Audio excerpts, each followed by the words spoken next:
कर्पूरगौरं करुणावतारं संसारसारं भुजगेन्द्रहारं सदा वसन्तं हृदयारविन्दे भवं भवानी सहितं नमामि। मायाकुण्डलिनी क्रियामधुमती काली कलामालिनी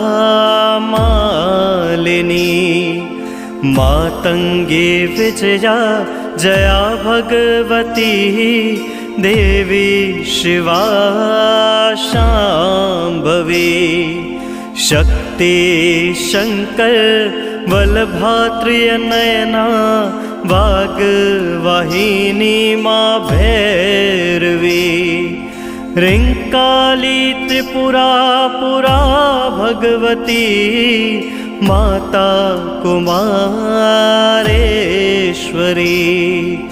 माता कुमारेश्वरी।